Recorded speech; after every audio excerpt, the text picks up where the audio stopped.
Bob Walker, United States Navy, World War II. Folks, you're in for a treat here. This is one of my favorite stories. I met and interviewed Bob Walker in Phoenix, Arizona, 2003, over 20 years ago. It was March 27th. Met him and his wife Lois down there, and he was 77 years old at the time. Just told me one of the most amazing stories from the Navy perspective of Omaha Beach, D-Day, the Normandy invasion. He served on the U.S.S. Henrico for 3 years, was part of the Normandy invasion, was a coxswain, took trips in and out of the shores. Folks, just an amazing story if you're a student of history. He also served in the Pacific and is one of my heroes.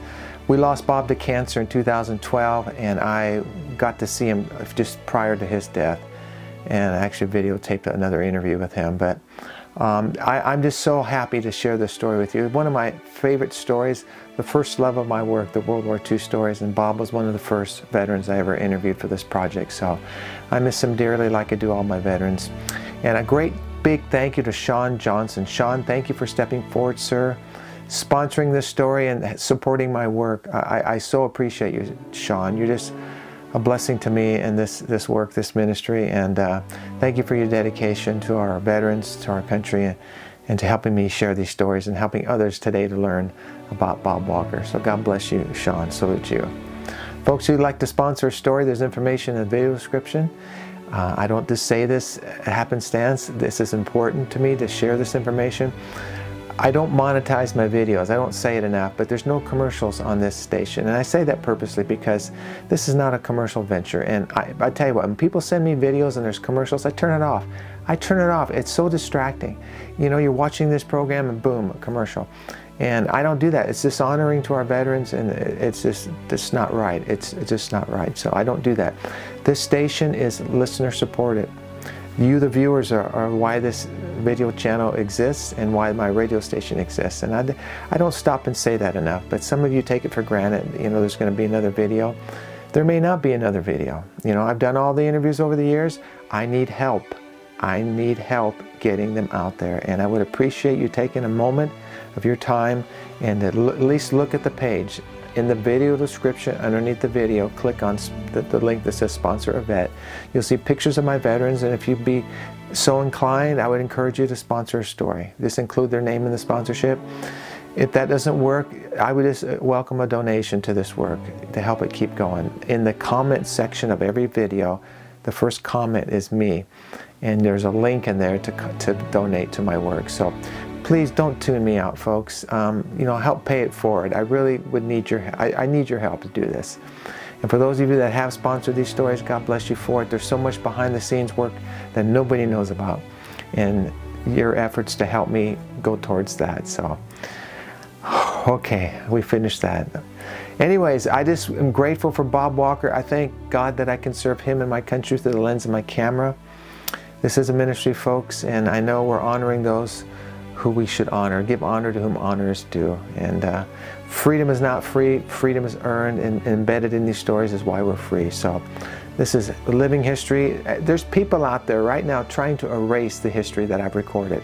They're trying to erase your history so that we will make the same mistakes again. That's called communism, and that's called wrong. And that's why our veterans have fought for our country, to stop that. Communism wants to think for you, not you for yourself. So I'd caution you as we go forward this year and next year to really be aware of that and let discernment be your guide. You know, what's right and what's wrong. So, okay, I didn't mean to get off on all that, but thank you for watching and listening and sharing these stories. I think that he that has ears to hear, let him hear what I just said. Okay, I'll leave it at that. And just share these stories. Like I said, Voices of History Radio is going strong. Heard now in over 40 countries in the world, and I just love it. It brings me comfort. I listened to it yesterday, listening to it today. This brings me comfort to hear my stories, and it's just amazing. 500,000 miles traveled to gather these stories over the years, now to bring them to you through these formats in this medium. So, okay, God bless you. Thank you, and I'll talk to you soon. One more thought. Don't ever let them take your guns away. Amen.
is just introduce yourself. I know who you are, and tell me the ship you're on and your rank, and I don't know in the Navy how they divide you up in divisions or groups or what have you, but just go ahead and do an introduction for me right now.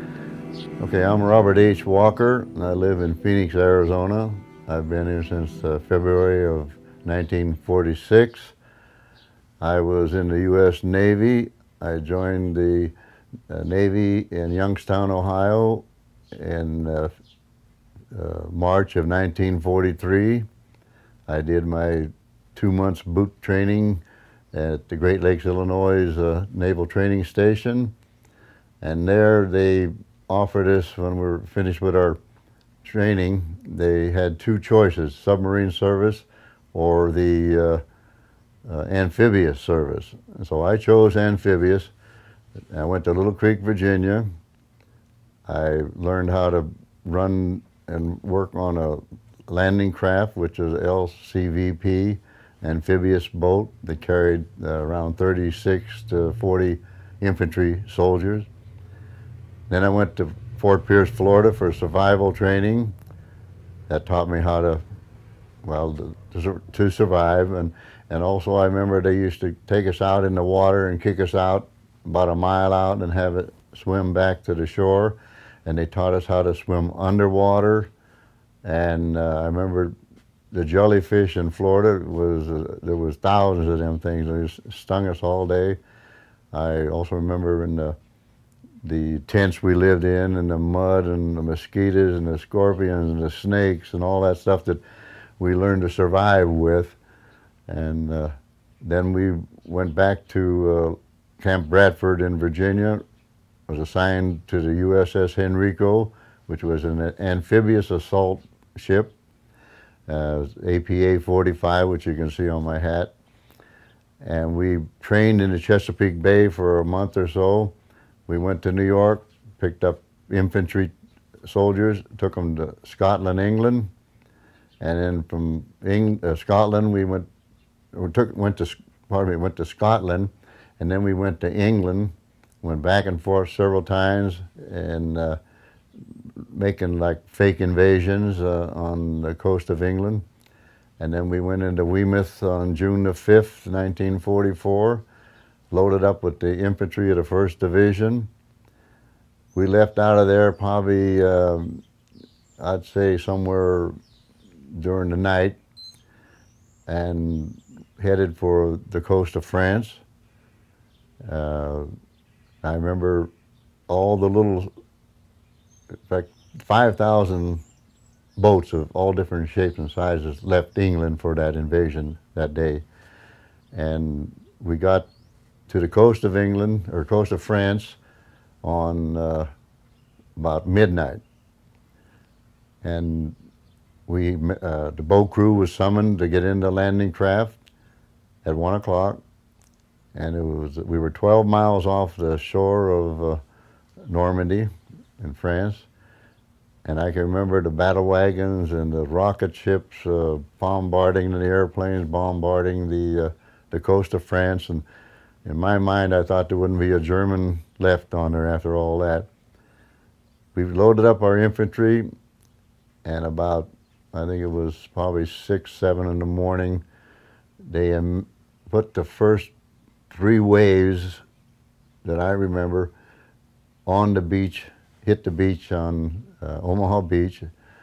And our particular landing craft, where we landed, the Germans had built a bunch of barricades along the beach, and they had railroad track sticking out towards the ocean.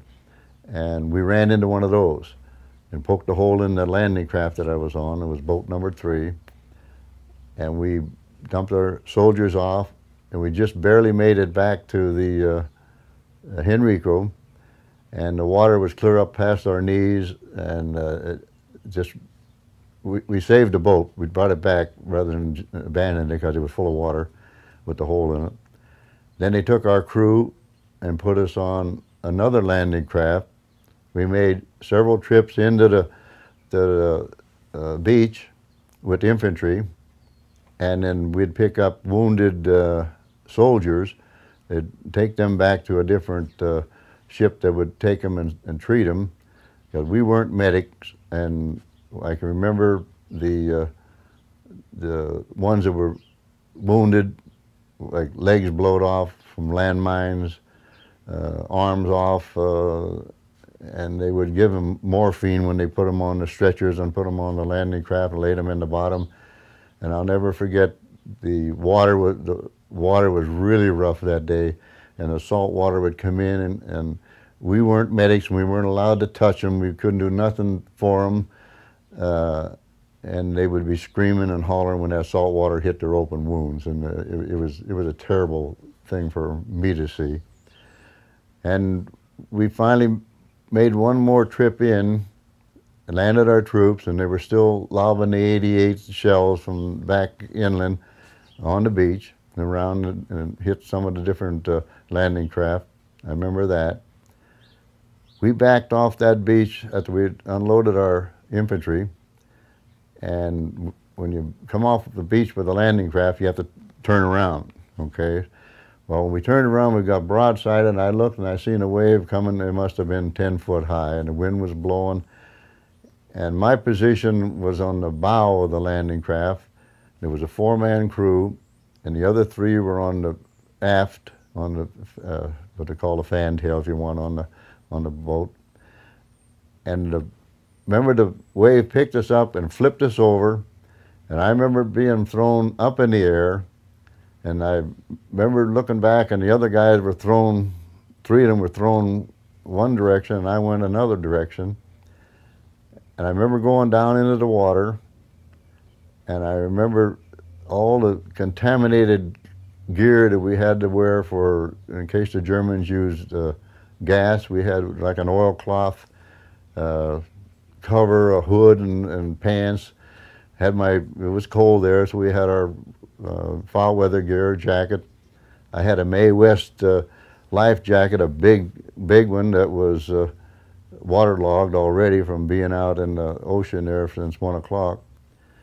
I had a gas mask, I had a helmet, I had a 45, and I remember being in the water, and I remember very clearly getting rid of all the excess baggage I had. I remember taking off the gas mask, I lost my helmet, I took off that contaminated the life jacket, I took off that contaminated clothing I had on, the jacket, because it was weighing me down, and I remember being dragged along in a current. So evidently what I assume happened to me, when I got thrown up into the air, I went a different direction than the other 3 did. And next thing, I remember going along in the water, and I look back and I relate what happened to me under the water was my training that I had in Fort Pierce, Florida, how to swim underwater and how to go and survive, so to speak.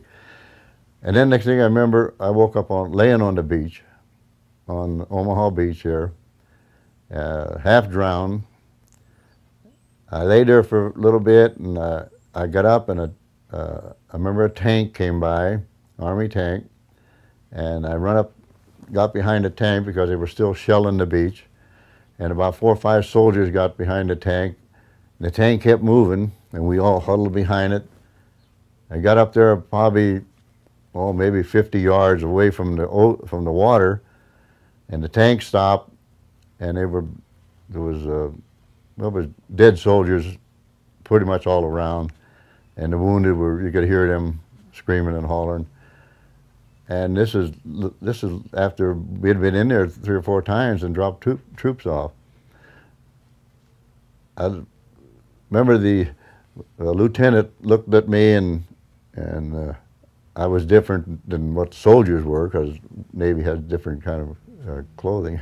He said, "Are you a sailor?" And I said, "Yes, sir." And he says, "You know, what the hell are you doing here?" And I said, "I'm wondering the same darn thing." And he looked down at my 45, and he said, "Well, when we get a little closer, you can throw that 45 at the Germans for all the good it's going to do you." He said, "If I were you, sailor, I'd get back down to that water and get out of here." So I turned around and ran back and was able to get onto a landing craft. It wasn't one from my ship, the U.S.S. Henrico, but I asked the crew, I said, will you take me back to my ship? I said, I need to get out of here. And they said, come on.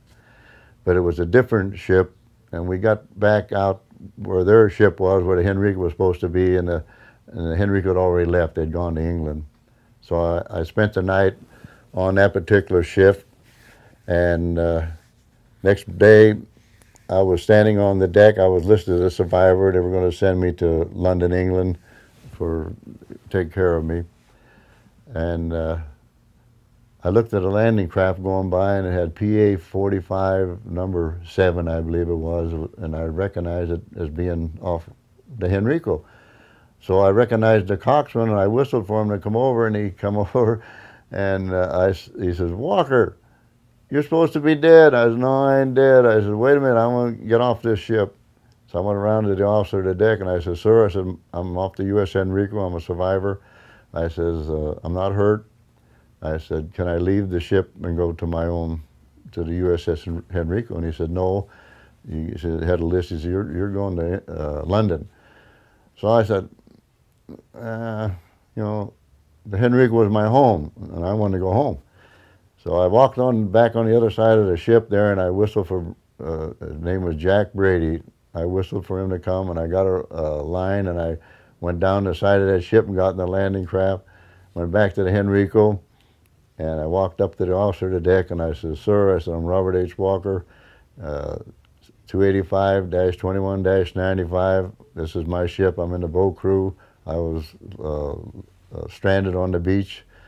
And I said, I jumped ship from a ship that brought me off the beach, and I says, am I in trouble? He said, no, sir. He says, you're welcome aboard. He says, glad you're alive. And then that pretty much summarizes what I did in the Normandy invasion. I think that the good Lord was looking over me that day. It just wasn't my day. And although nearly 2,000 men lost their lives on that particular Omaha beach, I wasn't one of them. I survived it. And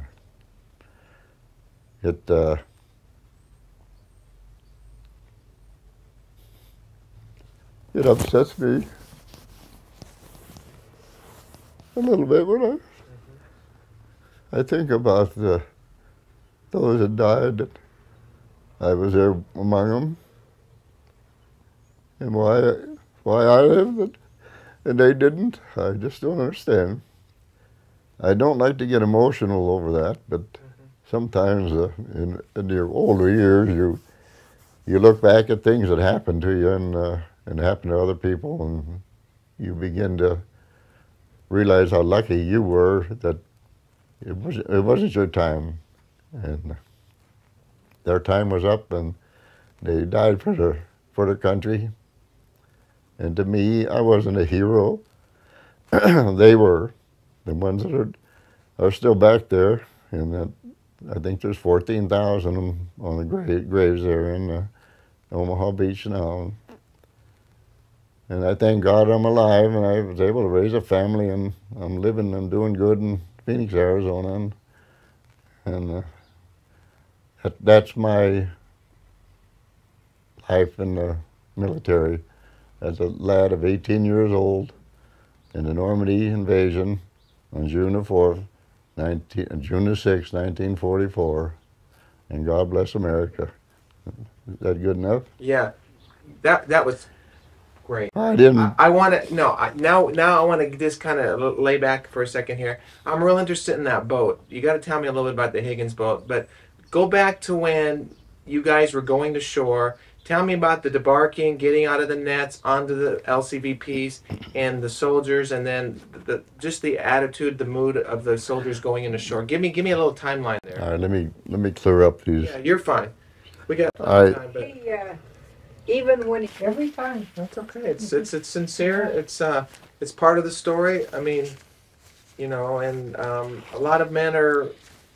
I've talked to a lot of men, same situation. So don't be ashamed of that, and that just very sincere, very dramatic. And But I want to talk a little bit about just the landing craft and the soldiers. I'm real interested in the time where they got off the nets, whatever you call those cargo nets, you know, the nets, Okay. the netting that came down into the boats. And then I want you to describe the crew in the boat, the four-man crew, and then your approach to shore. Just think of one of the times that you All right. went. So We entered the coastline at about midnight on June the 6th, and we lowered the landing craft, the LCVPs, and they normally carried around 36 infantry, and the infantry had to come off of the big ship into the landing craft, and they climbed down what they called a cargo net,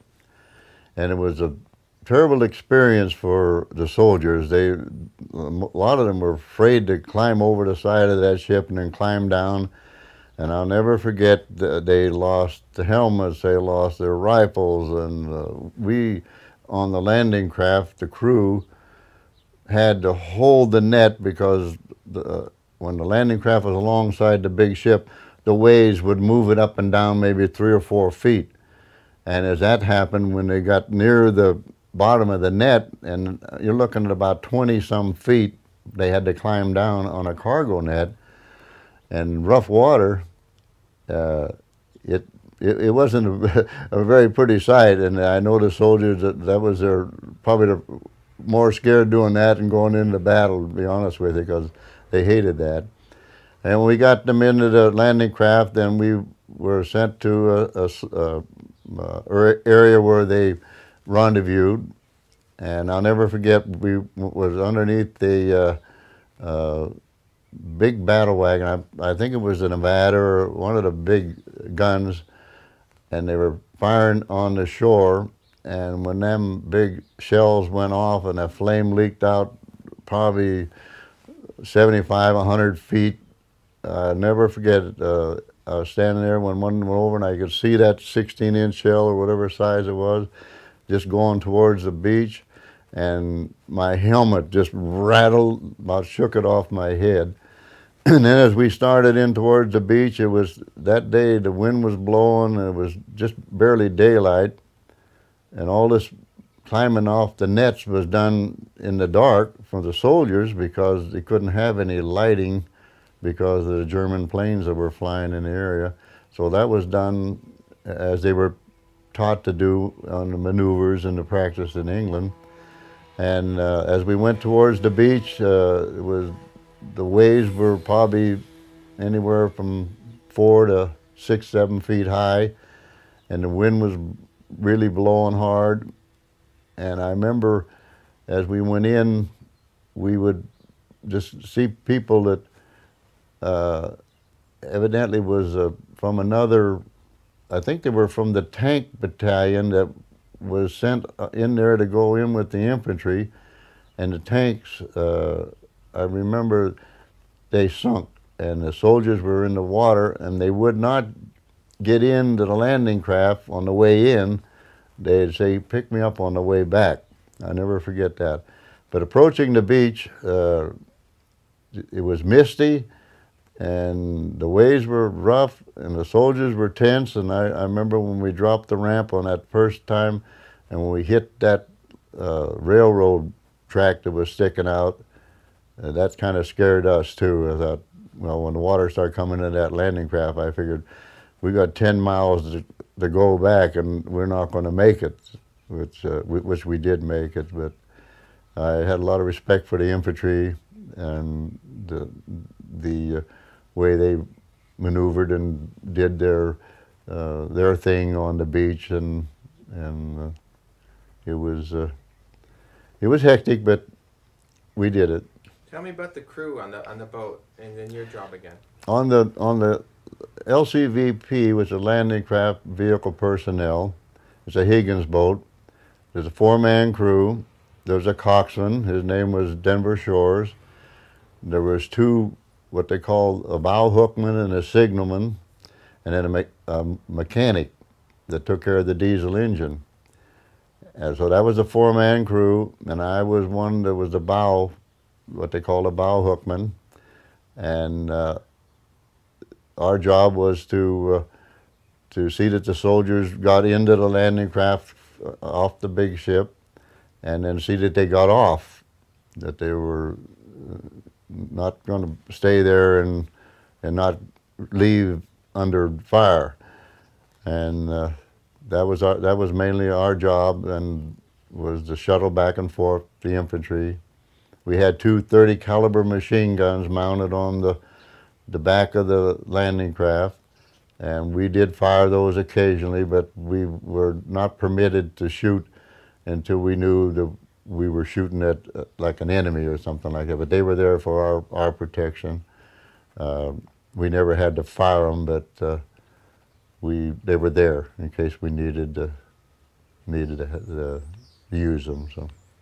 Were the soldiers sitting or standing, and then you guys were targets, weren't you? Yes, the soldiers were. The gunwale, which is the sides of the landing craft, was probably about 4 feet high, and the soldiers were standing. They had to stand because they were crowded in, and I was up on the bow because I looked out to make sure we didn't run into a landmine or whatever, or not a landmine, but a mine or obstacle in the water. That was my job. That's why I was up in the forward part when landing craft turned over. You know, the soldiers stood. They hunched down because you could hear the crew was pretty much an element of danger at that particular time because most of them were up above, and the coxswain had to see where he was going, and we had to guide him through the rough water. I didn't remember any shells being hitting real close to me, but I did remember seeing them around me, the 88s that were lobbed into the water. And that was pretty much what the duty of the landing craft crew was. Okay, tell me now about going in, you're ready to go to shore. Do you make a final run, and then who lowers the ramp, and is there an order given to lower the ramp? Yeah, when you approach the beach, we try to get clear up on the beach where they can get in, out, won't have to get into the water. But a lot of times you run into sandbars and you can only go so far, and you order, when the boat comes to a stop, whether it's up on the dry land or if it's in the sandbar and if there's 4 feet of water or whatever, when that landing craft stops, that's it. The order is given by the coxswain to lower the ramp is dropped down and out. Soldiers are asked to leave. Hit the water, or hit the beach. That's usually what they tell them. And they ran out with their rifles. And I did see, on the one time I went in, I did see when we dropped our soldiers that several were shot not too far off the beach. With nothing I could do, we weren't allowed to leave the landing craft to help anybody. That was the medics in the Army's job. But I did see some shot. Were you under any machine gun fire approaching, or were they slapping the water, hitting the boat, or do you remember any of that? There probably was, at the first wave, everything was happening so fast, and when we hit that railroad track, that kind of changed the picture real fast, and you weren't too much interested about the bullets flying around you or the 88s being lobbed in the water. You were interested in getting off. We had an awful time backing off the thing because it hung the landing craft, and our main concern was to get off that beach because it was not a place to be. It was a killing field, and we wanted out of there as fast as we could because we weren't the infantry. We weren't trained to fight on the land. And we finally got loose, and the water, we had an awful time getting back to the ship because we thought we were gone. This is good. I had a question. You mentioned something real interesting about your job was to make sure everybody got out of the boat. Right. Well, what did your superiors, or how were you trained in the event that somebody didn't want to get out of the boat? Well, I refer to the letter my friend, the coxswain Earl Abbott from Pennsylvania, wrote me in his article that he did for a newspaper back there in Pennsylvania. he said they issued all of us a 45, and that was in case the soldiers didn't leave the landing craft, you were supposed to shoot them. Now, whether that was true or not, I don't remember that being my orders, but most of the soldiers left the landing craft. They didn't like it when they had to get in the water, and I understood that, but that was their orders to get off that.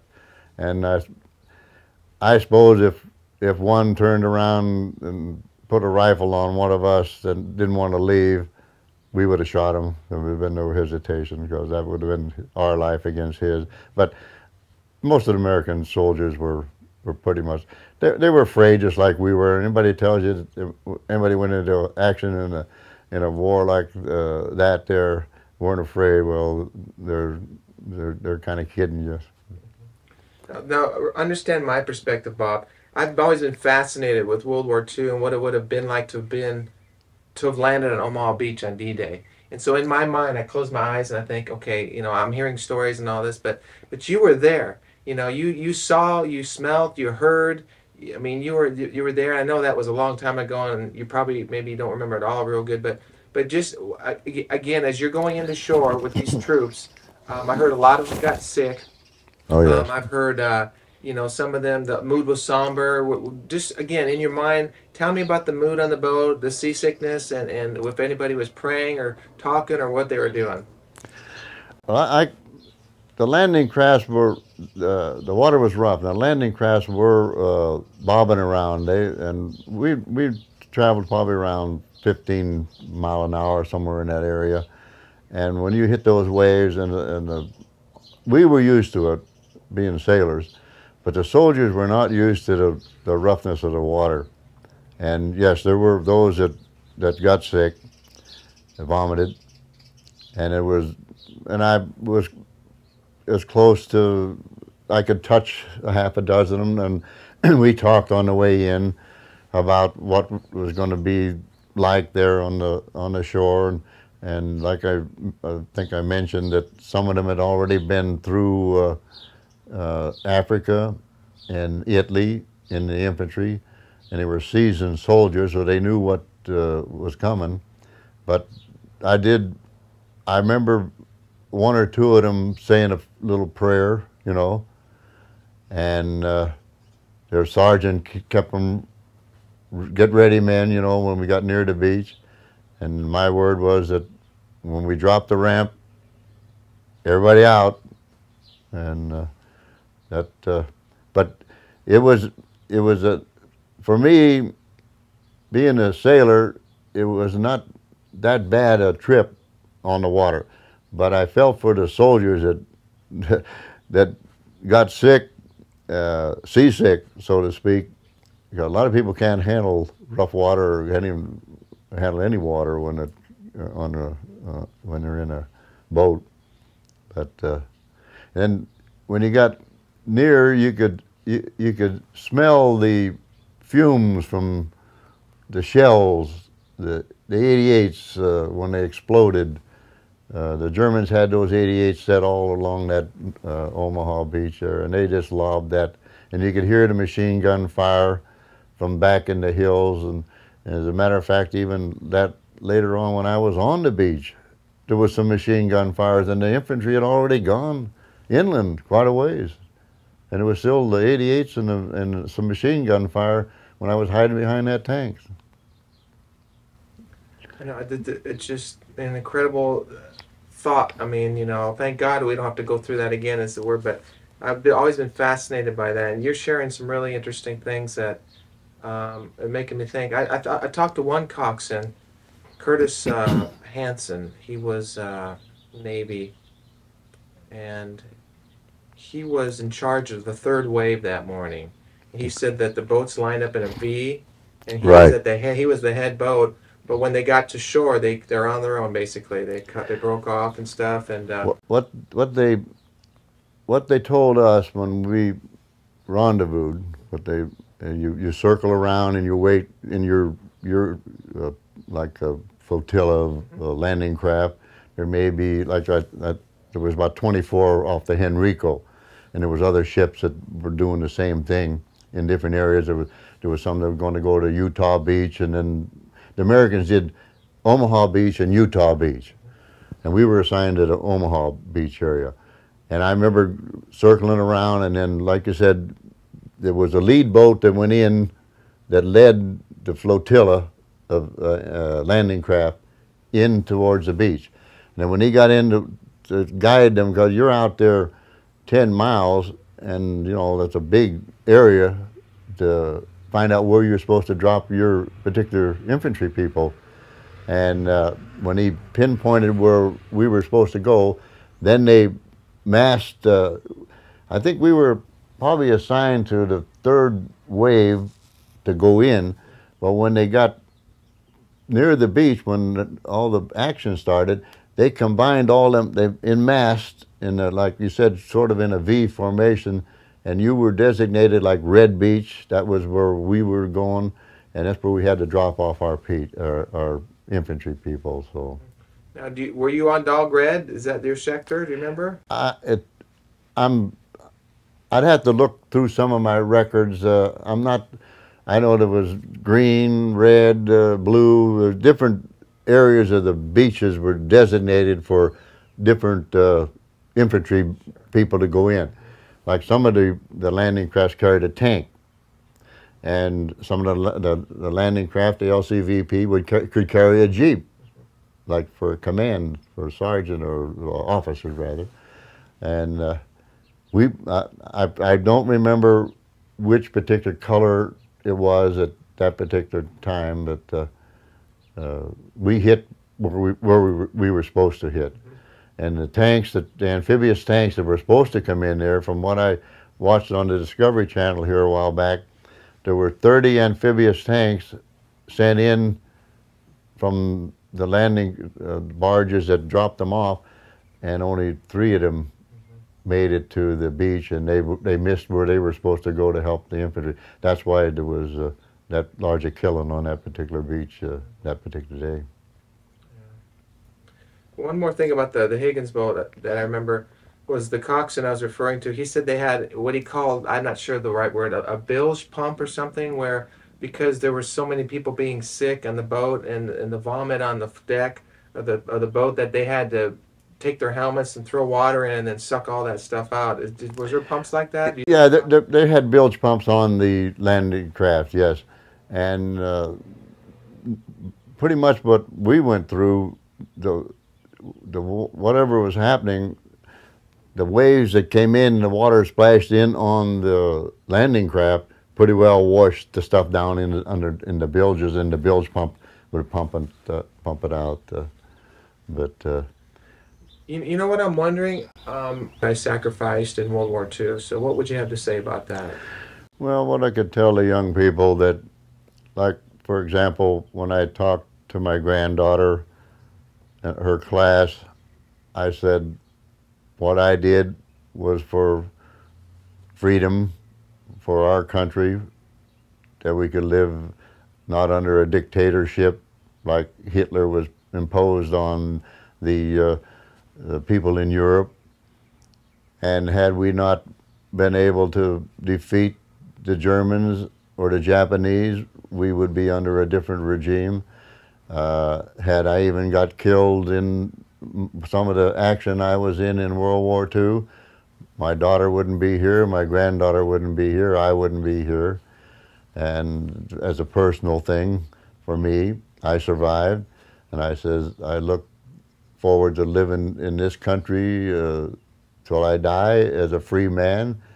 And although I was not a hero, that's what freedom meant to me, was to do my job that I was trained for in the United States Navy, in the amphibious forces, to help get the infantry on the beaches, even in the ones over in Normandy, Omaha Beach, and we were over in the Philippines and Samar. We landed infantry. We did infantry in the Camarata Islands off of Okinawa.